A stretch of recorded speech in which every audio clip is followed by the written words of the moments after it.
오늘은 고린도후서를 통해 주시는 하나님의 은혜를 나누려고 합니다. 고린도후서는 말 그대로 고린도에 보낸 편지입니다. 그리고 후서에서 볼 수 있듯이 고린도 전서후에 쓰인 편지인 것을 알 수가 있습니다.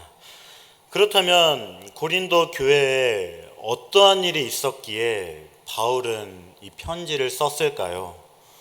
우선 고린도는 항구 도시였습니다. 동쪽으로는 갱그레항이 바다 건너 아시아 지방과 에베소를 마주보고 있었고, 서쪽으로는 레카이움항이 이탈리아 및 로마를 바라보고 있었습니다. 이러한 지형적 특징 때문에 고린도는 자연스럽게 동서를 잇는 중요한 국제무역의 요충지가 되었습니다. 게다가 고린도는 동서의 무역면에서 유리한 입지를 가졌을 뿐만이 아니라 그리스 북부와 남부의 연결점이라는 또 하나의 결정적인 이점을 갖고 있었습니다. 북쪽으로는 아가야 지방이 있었고, 더 올라가면 빌립보 그리고 데살로니가 같은 대도시가 속한 마게도냐 지방이 있었습니다. 또한 남쪽으로는 지중해 말레아 봉까지 이어지는 펠레폰네소스 반도가 자리하고 있었습니다. 그렇다면 고린도는 동서뿐만이 아니라 남북도 교차하는 명실상부한 상업과 무역의 요충지였습니다. 바울이 사역할 무렵에도 고린도는 매우 번창한 국제적 무역 도시였습니다. 이렇게 고린도는 늘 여행객으로 붐볐습니다. 게다가 2년마다 개최되었던 이스트무드 경기가 고린도에서 열렸습니다. 이것은 고대 그리스의 3대 스포츠 축제 중 하나였습니다. 이를 통해 고린도는 엄청난 돈을 벌어들일 수 있었습니다. 경기에 참가하는 선수나 관람객 외에도 사업가, 무역상인, 특히 사업에 재질이 있는 많은 사람의 새로운 기회가 있는 곳이 바로 고린도였습니다. 이렇게 고린도는 지리적으로 국제적인 무역 도시였고 사업과 경제적 번영에 민감한 도시였습니다. 따라서 이것은 매우 경쟁적이고 친기업적인 문화, 즉 성공을 향한 야망과 성공주의가 찌든 곳이었습니다. 고린도가 이렇게 된 이유에는 두 가지가 있습니다. 첫 번째는 고린도의 역사가 주전 44년 로마의 식민지로 새롭게 된 도시라는 것입니다. 고린도의 역사는 오랜 그리스의 도시 국가 시절로 올라가지만 주전 2세기 무렵부터 스파르타, 그 후에는 로마와 얽힌 정치적인 갈등이 있었습니다. 그러다 주전 146년 로마의 군대에 의해 초토화되었고 200여 년간 거의 폐허의 상태로 방치되었습니다. 하지만 안보나 무역 및 경제적 역량 면에서 요충적 위치를 그대로 방치할 수는 없었습니다. 율리우스 카이사르는 이 도시를 군단의 퇴역병을 위한 식민지로 만들었습니다. 따라서 새로운 고린도시의 초기 정착민은 주로 로마의 군인이나 로마의 해방민과 노예였습니다. 그러나 시간이 흘러 이 도시에는 다른 지역의 무역상인과 사업가들로 넘쳐났습니다. 이 새로운 도시의 체제와 법률은 철저하게 로마적이었습니다. 그리고 무엇보다 중요한 것은 로마에 대한 충성이었습니다. 왜냐하면 퇴역 군인과 충직한 로마 시민으로 이루어진 정착지로서 고린도는 향후 동쪽 지역을 정벌할 수 있는 군사적 요충지였기 때문입니다. 이렇게 잘 정비된 식민지였기에 점점 많은 사람이 성공의 꿈을 안고 고린도로 이주해 오기 시작했습니다. 말하자면 고린도는 완벽한 조건의 도시였습니다. 경쟁, 후견제도, 상업주의, 그리고 다양한 형태 및 수준을 보이는 성공의 모습들이 고린도 시민을 둘러싼 문화였습니다. 이러한 환경에서 고린도 사람들은 야심이 많으며 경쟁심이 심한 편이었습니다. 당장 성공이 보장되는 일이라면 편법이라 할지라도 서슴지 않았습니다. 그리고 고린도 안에는 후견인 제도가 만연하게 퍼져 있었습니다. 많은 철학교사와 예술인들은 후견인을 찾았고 그를 통해 사회적인 관계망을 형성하려고 했습니다. 그들은 경쟁적으로 자기 이름을 알리기를 원했습니다. 그리고 철학자와 예술가를 후원하거나 도시의 주요 사업을 지원하는 것은 부와 미덕을 자랑할 수 있는 아주 좋은 기회였습니다. 고린도를 지배했던 분위기는 한마디로 공적인 인정과 명예를 얻기 위한 자랑과 경쟁, 이렇게 표현할 수 있습니다. 이러한 고린도에 바울 일행이 찾아왔고 복음을 전했습니다. 그런데 신기하게도 고린도 사람들은 이 바울이 전한 복음의 메시지를 잘 받아들였습니다.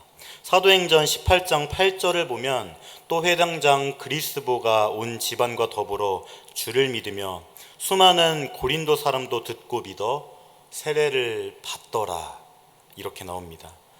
회당장 그리스보의 가족은 물론이며 수많은 고린도 사람도 바울이 전한 복음을 믿었던 것입니다. 게다가 이러한 사역은 1년 6개월이나 지속되었습니다.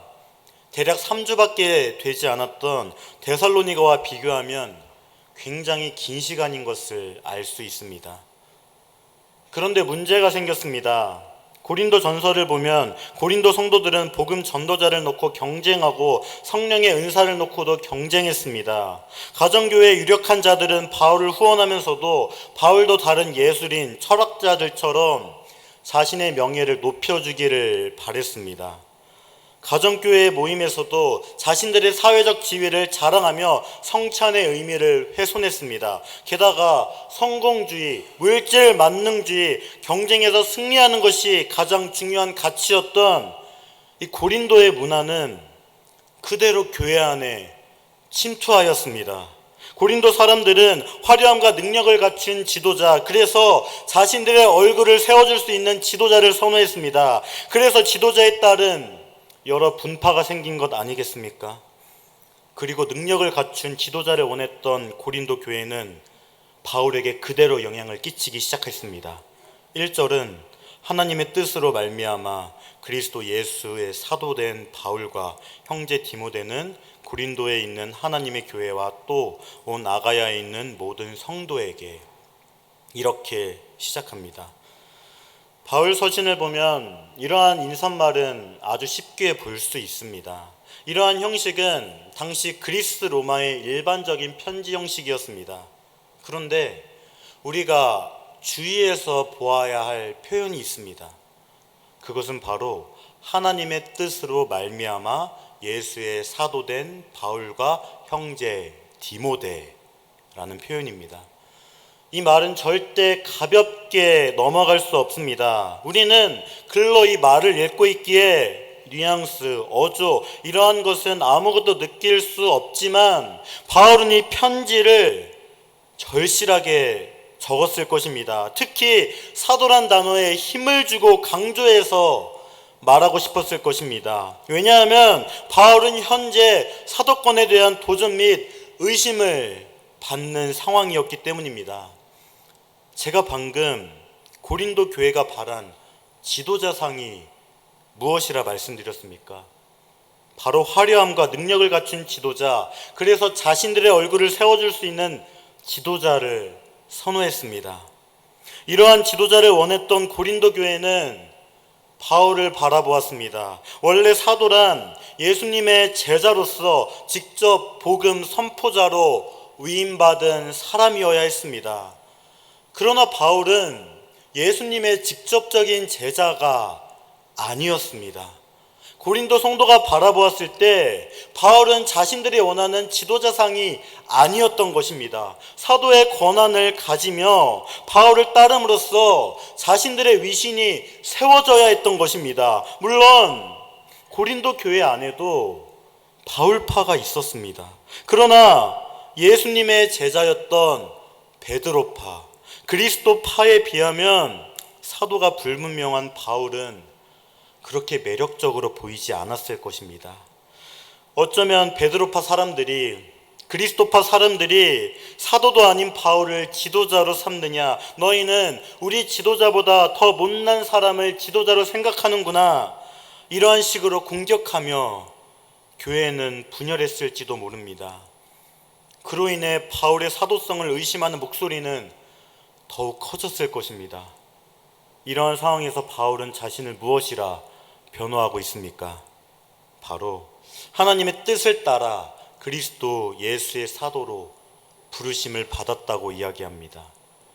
고린도 교회가 바울을 사도로 인정하느냐 하지 않느냐는 중요하지 않았습니다. 왜냐하면 바울을 사도로 부르신 것은 하나님의 뜻이었기 때문입니다. 고린도 교회의 인정이나 바울 스스로 갖고 있는 능력에 있는 것이 아니었습니다.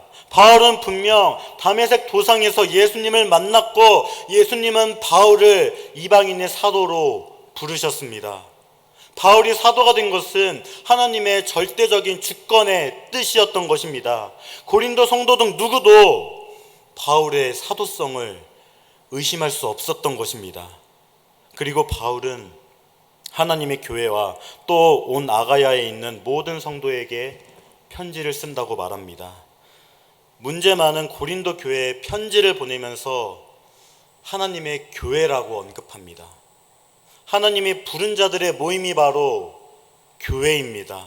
게다가 그들을 성도라고 지칭합니다. 성도란 거룩한 자들입니다. 세상 사람들과 다른 정체성과 행동 방식을 가진 자들이 바로 성도입니다.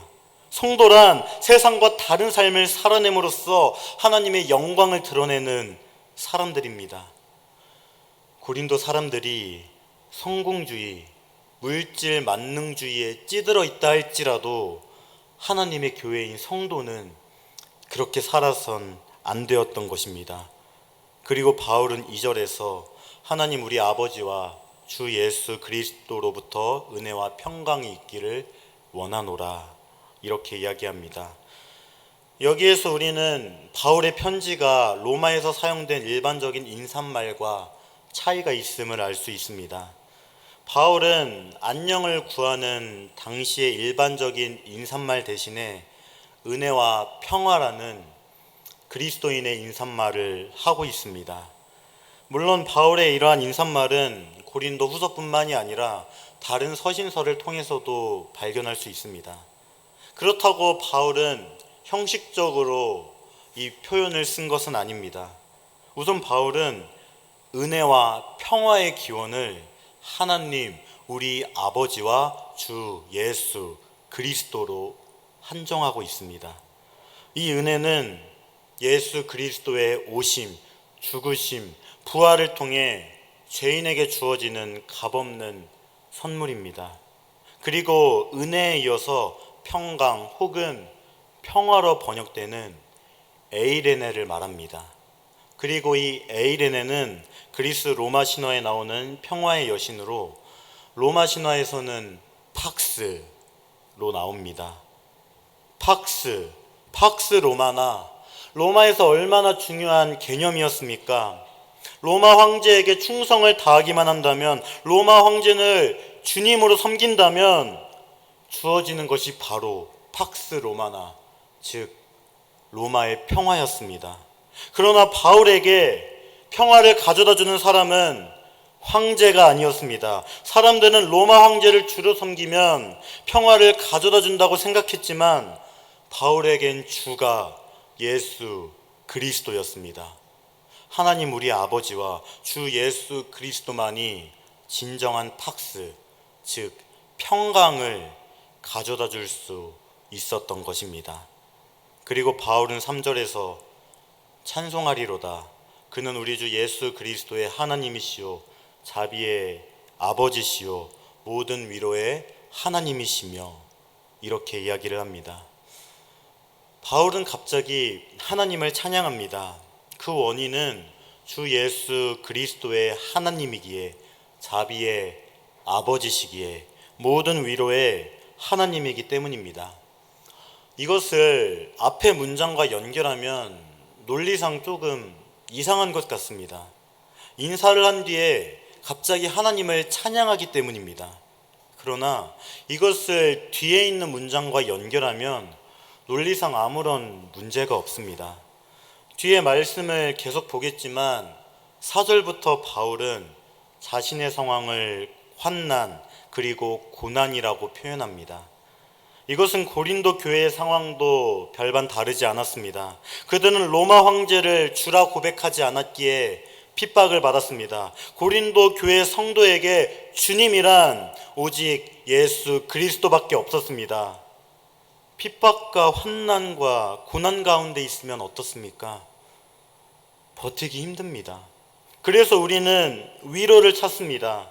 그런데 자꾸 다른 곳에서 위로를 찾는 것입니다. 사람에게, 물질에게, 지식에게 위로를 찾습니다. 그러나 바울이 만난 하나님은 어떠한 분이셨습니까? 우리 주 예수 그리스도의 하나님, 자비의 아버지, 모든 위로의 하나님이었습니다. 바울은 다른 곳에서 위로를 발견하지 않았습니다. 오직 하나님으로부터 위로를 발견한 것입니다. 자비는 어려움을 당한 타인에 대한 깊은 연민과 염려의 마음입니다.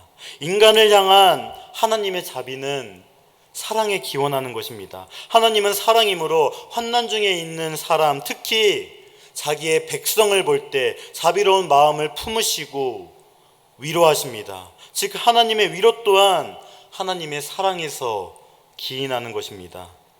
그리고 바울은 4절에서 우리의 모든 환난 중에서 우리를 위로하사 우리로 하여금 하나님께 받은 위로로서 모든 환난 중에 있는 자들을 능히 위로하게 하시는 이시로다, 이렇게 이야기합니다.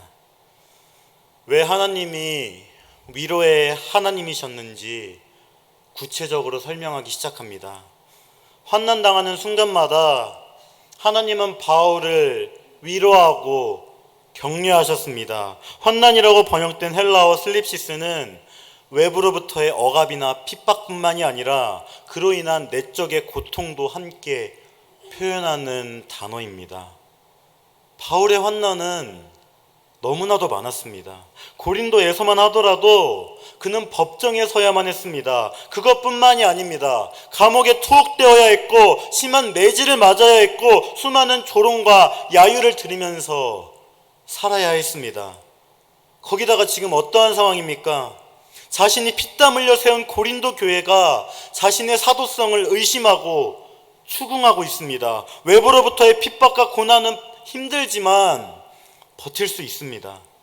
그러나 우리가 정말 참을 수 없는 고통은 무엇입니까? 믿었던 사람에게 당하는 배신입니다. 바울은 자신이 개척한 교회와 극심한 갈등이 있었고 그로 인한 마음의 어려움 또한 있었습니다. 그러나 이러한 바울에게 하나님은 위로하셨습니다. 그리고 이것은 단순한 위로가 아닙니다. 하나님은 바울에게 위로를 뛰어넘는 위로를, 격려를 뛰어넘는 격려를 하는 것입니다. 그리고 바울은 자신이 위로받는 것으로 멈추지 않습니다. 하나님께 위로받은 사람은 다른 사람을 위로하게 됩니다. 그렇게 될 수 있는 이유가 무엇이었습니까? 바로 하나님의 자비, 하나님의 위로, 하나님의 격려, 이 모든 것을 포함한 하나님의 사랑을 경험했기 때문입니다. 바울은 복음을 위해 환난당할 때마다 하나님의 위로를 통해서 자비와 사랑을 경험했습니다. 그리고 이것으로 멈추지 않고 이 사랑을 다른 사람에게 베풀어 위로하고 있습니다. 또한 바울은 5절에서 그리스도의 고난이 우리에게 넘친 것 같이 우리가 받은 위로도 그리스도로 말미암아 넘치는도다, 이렇게 말합니다.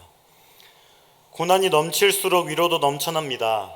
그런데 여기에서 우리가 주의 깊게 보아야 할 표현이 있습니다. 바로 그리스도입니다. 고난의 원인이 무엇이었습니까? 또한 위로의 원인이 무엇이었습니까? 바로 그리스도입니다. 다른 어떠한 것도 아닌 그리스도 때문에 받는 고난은 그리스도로 인한 위로가 넘쳐나게 된다는 것입니다. 그리스도를 위해 고난을 받을 때 하나님의 위로가 넘쳐난다면 그 위로는 그리스도와 별개로 주어질 수 없는 것입니다. 사랑하는 성도님들, 우리는 그리스도의 고난을 소유한 자여야 합니다. 또한 고난 중에 그리스도를 통해 받는 위로와 격려가 무엇인지를 아는 자여야 하는 것입니다. 더 나아가서 환난 중에 받은 위로를 통해 하나님의 사랑과 자비를 닮아감으로써 환난 중에 있는 다른 이를 위로할 수 있어야 한다는 것입니다. 그리고 6절은 우리가 환난당하는 것도 너희가 위로와 구원을 받게 하려는 것이요 우리가 위로를 받는 것도 너희가 위로를 받게 하려는 것이니 이 위로가 너희 속에 역사하여 우리가 받는 것 같은 고난을 너희도 견디게 하느니라, 이렇게 말합니다. 바울은 자신이 환난을 당하든지 위로를 얻든지 그 모든 것은 오직 고린도 교회를 위한 것임을 상기시킵니다. 즉 자신이 고난받은 이유는 성도들이 위로와 구원을 얻게 하려는 것이고, 더 나아가 주님이 바울을 위로하시는 목적도 결국은 성도를 향한 것입니다. 그리고 바울은 자신과 동일한 위로에 참여할 수 있는 비결을 성도들에게 알려줍니다. 그것은 바로 자신이 받은 고난과 동일한 고난을 인내하는 것입니다. 즉 그리스도를 믿음으로 인한 고난에 참여하는 것입니다. 그리고 7절은 너희를 위한 우리의 소망이 견고함은 너희가 고난에 참여하는 자가 된 것 같이 위로에도 그러할 줄을 알미라, 이렇게 말합니다. 우리의 소망이란 무엇입니까? 바로 예수 그리스도입니다. 더 구체적으로 말하자면 6절의 구원을 말합니다. 그리스도가 다시 오실 때 이루어질 구원의 완성, 이것이 견고하다는 것입니다. 그리고 이것을 통해 고난에 참여하는 자가 되고 위로에도 소망의 견고함이 영향을 끼친다는 것입니다. 사랑하는 성도님들, 이렇게 바울의 편지는 결국 위로로 귀결됩니다. 그런데 고린도 성도와 바울은 지금 어떠한 관계 중에 있습니까? 갈등 중에 있습니다. 바울의 사도권은 의심받고 있으며 부정당하고 있습니다. 자신은 지금 관계에서 큰 어려움을 겪고 있습니다. 불화가 있고 바울을 조롱하는 사람도 있었습니다. 그러나 그들에게 자신은 위로받았다고 그들에게 위로를 말하고 있습니다. 사랑하는 성도님들, 왜 그렇게 할 수 있었던 것입니까? 바로 하나님의 사랑을 경험했기 때문입니다. 바울은 자신이 죄로 인해 죽을 수밖에 없었고 하나님을 대적할 수밖에 없었다는 사실을 알았습니다. 그런데 이러한 자신에게 주어진 구원의 감격, 은혜를 경험했고 이 모든 것을 아우르는 하나님의 사랑 또한 경험했던 것입니다. 사랑받을 자격이 없는 자신인데 하나님은 바울 자신을 사랑하셨습니다. 게다가 바울은 원래 교회를 핍박하던 자였습니다. 누구보다 앞장섰고 누구보다 열심히 교회를 괴롭혔습니다. 그런데 그런 그에게 예수님이 찾아오셨습니다. 바울은 예수님과 만났고 완전히 변화되었습니다. 그뿐만이 아닙니다. 바울의 수많은 고난과 여정 속에 하나님은 언제나 함께 하셨고 놀라운 일을 행하셨습니다. 바울은 이러한 사랑을 경험했기에 현재 상황을 이겨내고 인내할 수 있었던 것입니다. 사랑하는 성도님들, 우리의 삶은 쉽지 않습니다. 이 세상에서 예수님을 주인으로 고백한다는 것은 상상을 초월하는 고난이 따릅니다. 세상 사람들과 다른 구별된 삶을 살아가는 것, 너무나도 치열한 삶입니다. 세상의 논리, 상식을 따르지 않으며 말씀으로 세상을 살아가는 것은 바보 같은 삶처럼 느껴질 때가 있습니다. 손해볼 때가 있고 부조리를 참아야 할 때가 있습니다. 예수님을 주님으로 섬기지 않는다면 받지 않아도 될 고난과 핍박은 우리 곁에 항상 있습니다. 그렇다면 여러분들은 어디에서 위로를 찾습니까? 돈이 자신을 위로할 수 있다고 생각하십니까? 명예가 자신을 위로할 수 있다고 생각하십니까? 지식이 자신을 위로할 수 있다고 생각하십니까? 사랑하는 성도님들, 우리의 위로는 오직 하나님만이 줄 수 있는 것입니다. 그리스도 때문에 받은 고난은 오직 그리스도만이 위로할 수 있는 것입니다. 현재의 삶이 힘드십니까? 신앙 때문에 고난받았습니까? 이 삶이 버겁고 힘드십니까?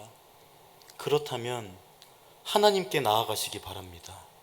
하나님의 말씀을 가까이 하고 하나님께 기도한다면 하나님은 우리에게 위로와 격려를 줄 것입니다. 왜냐하면 하나님은 우리를 사랑하시기 때문입니다. 그 사랑이 우리에게 임했고 우리는 늘 경험하고 있습니다. 그리고 바울은 그 사랑을 예수 그리스도로 알게 되었습니다.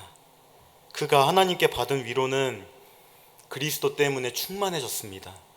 사랑하는 여러분, 하나님의 사랑이 느껴지지 않습니까? 예수 그리스도가 하나님의 사랑을 나타내는 가장 확실한 증거입니다. 하나님은 우리를 사랑하셔서 우리에게 그 아들을 주신 것입니다. 믿음 때문에 고난받고 있습니까? 위험하고 힘들고 버겁고 삶의 무게가 너무나도 무겁습니까? 그럴 때 그리스도를 기억하시기 바랍니다. 예수 그리스도가 우리를 위해 어떠한 일을 행했는지, 그리고 왜 예수 그리스도가 이 땅에 오셨는지를 기억하시기 바랍니다. 하나님이 여러분들을 사랑하십니다. 그 증거로 자기의 모든 것인 자기의 아들을 우리에게 주셨습니다. 우리는 예수 안에 영원한 생명을 누리면서 하나님 손 안에 붙잡힌 삶을 살게 되었습니다. 하나님의 사랑은 우리를 절대 포기하지 않습니다. 이것이 우리의 위로가 되는 것입니다.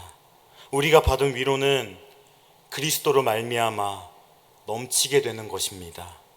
우리가 이것을 기억할 때 하나님은 사랑으로 우리를 위로해 줄 것입니다.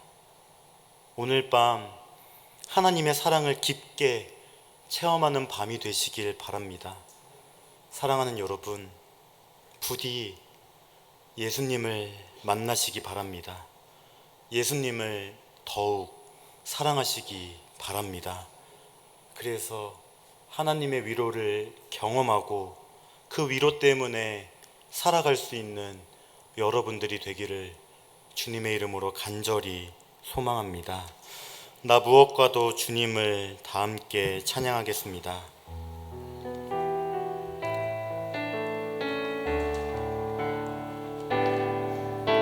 나 무엇과도 주님을 바꾸지 않으니 다른 어떤 은혜 구하지 않으니 오직 주님만이 내 삶의 도우이시니 주의 얼굴 보기 원합니다. 주님 사랑해요.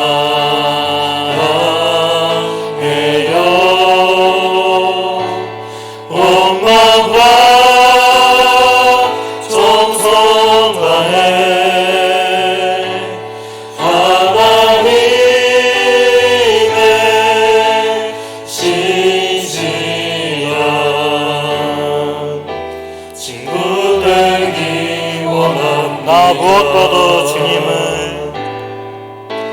나 무엇과도 주님을 바꾸지 않으니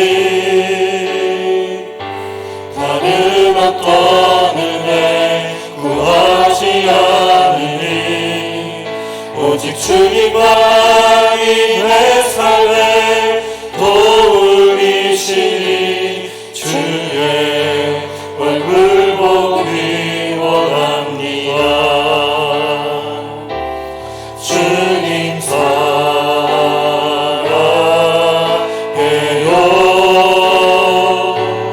온 마음과 정성 다해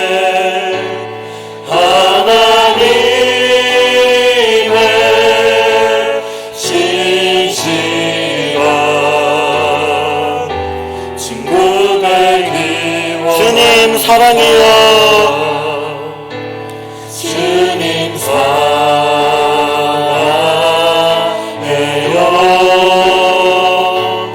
온 마음과 정성 다해 하나님의 진실한 친구 되기 원합니다. 여러분들은 현재 어떠한 상황이 있습니까? 어렵고 힘든 고난 가운데 있습니까? 삶이 버겁고 삶의 무게가 너무나도 무거워서 버틸 수가 없습니까? 그러나 우리는 하나님의 사랑과 위로를 입은 자들입니다. 그 사랑의 가장 큰 증거가 바로 예수 그리스도입니다. 지금 이 시간 우리의 마음을 놓고 기도합시다. 자신의 상황이 힘들고 버겁더라도 그리스도를 바라보고 하나님의 사랑을 항상 기억하게 하여 주시옵소서. 힘들어하는 지체가 있다면 내가 받은 위로를 다른 사람에게 베풀어 줄 수 있게 하여 주시옵소서. 이러한 기도 제목으로 다 함께 기도하겠습니다. 사랑에 많은